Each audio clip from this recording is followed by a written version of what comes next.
The sun hung low over Washington, D.C., casting long shadows across the south lawn of the White House. A motorcade of black SUVs pulled up to the grand entrance, their tinted windows hiding the man of the hour, President Volodymyr Zelensky of Ukraine.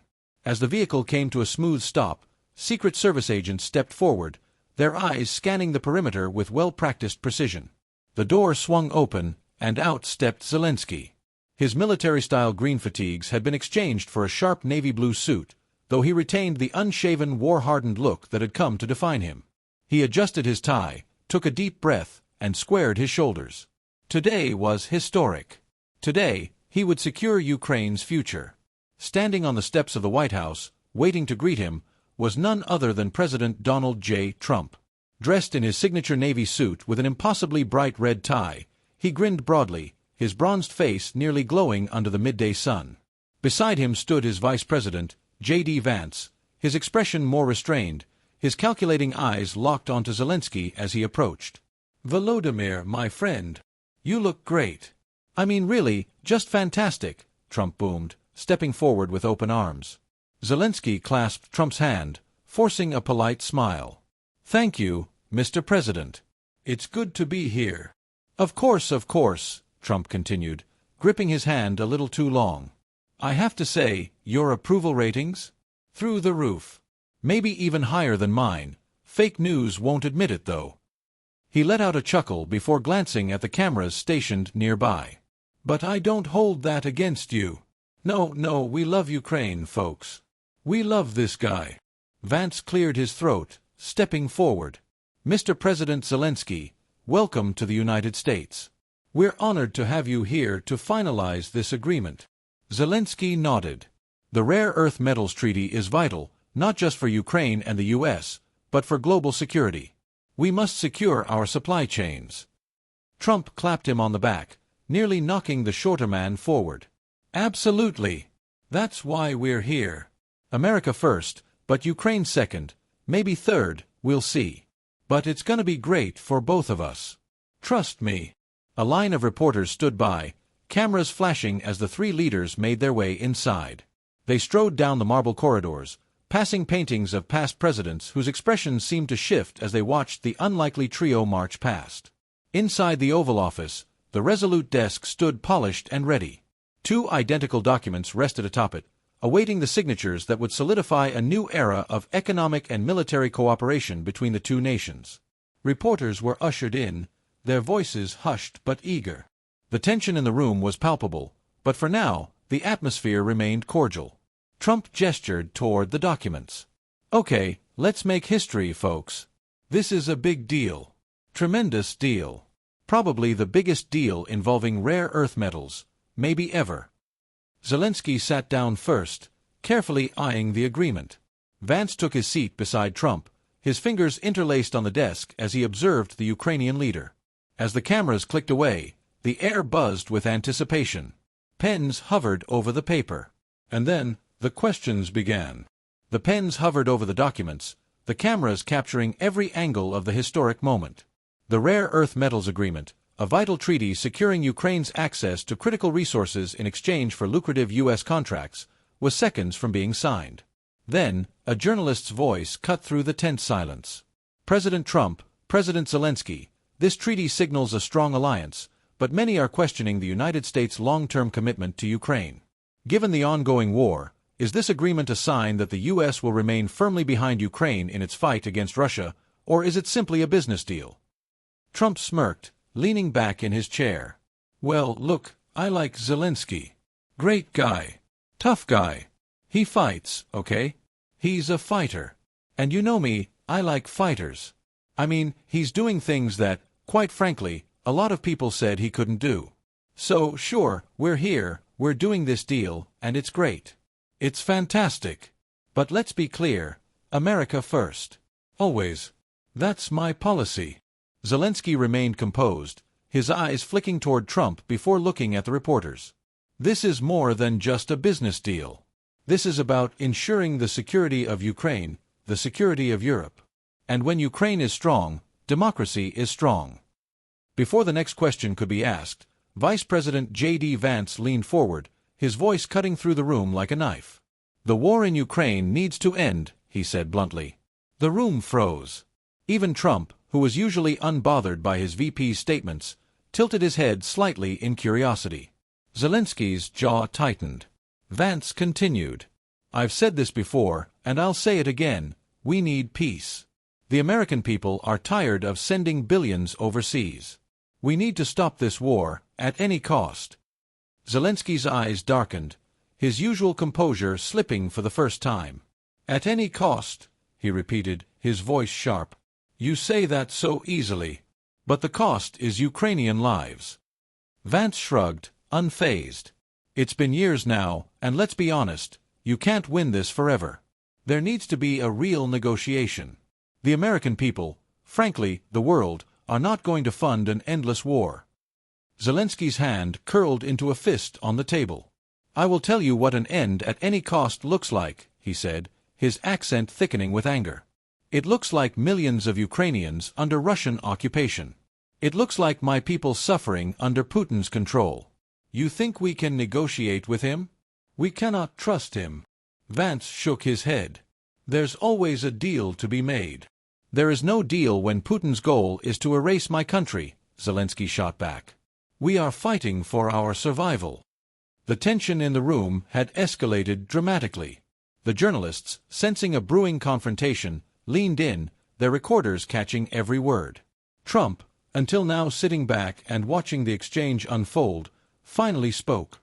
Look, guys. We're all on the same team here. We all want peace. JD wants peace. Zelensky wants victory. Me. I like winning.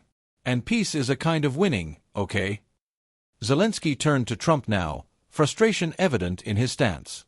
Peace is not just a word you throw around. It must be just.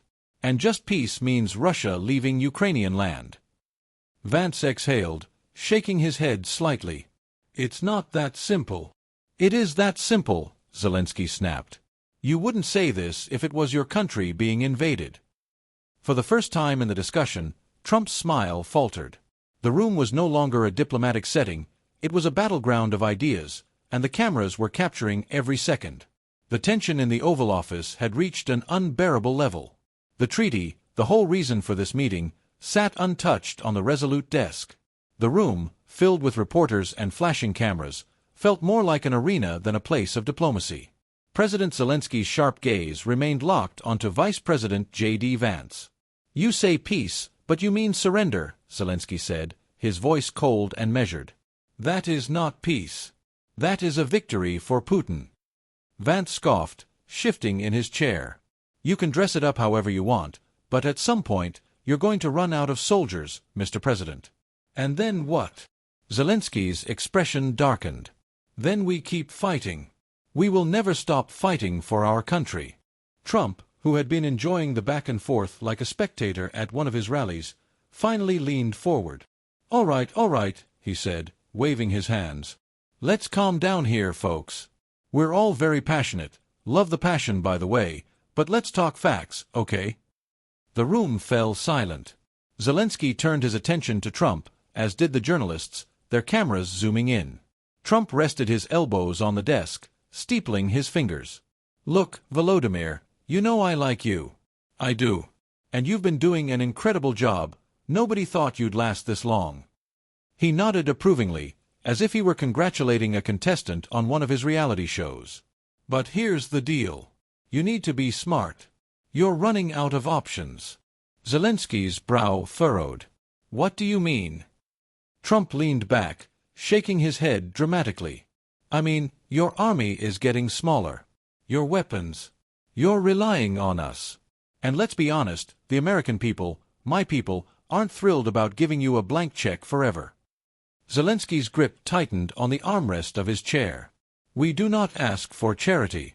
We ask for support in the fight for freedom. Trump smirked. Right.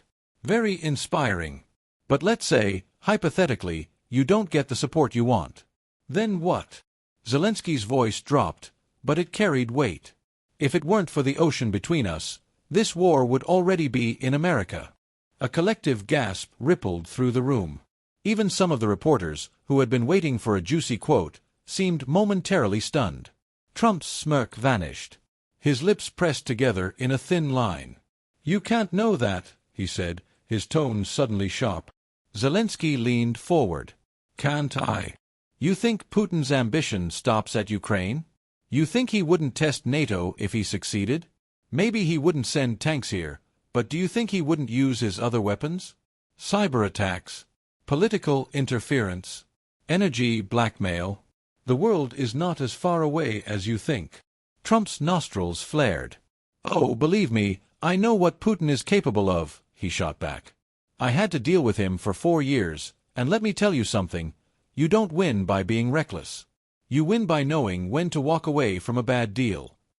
Zelensky's face hardened. "So you think Ukraine should walk away? From its own land?" Trump threw up his hands. "I'm saying you need to be realistic. You have no more cards to play." Zelensky straightened, his voice steady but defiant. "Ukraine always has a card to play. We fight." Trump chuckled, shaking his head. "Yeah, well, fighting without a plan. That's not bravery. That's bad business." Zelensky's eyes narrowed. "And treating war like a business is not leadership."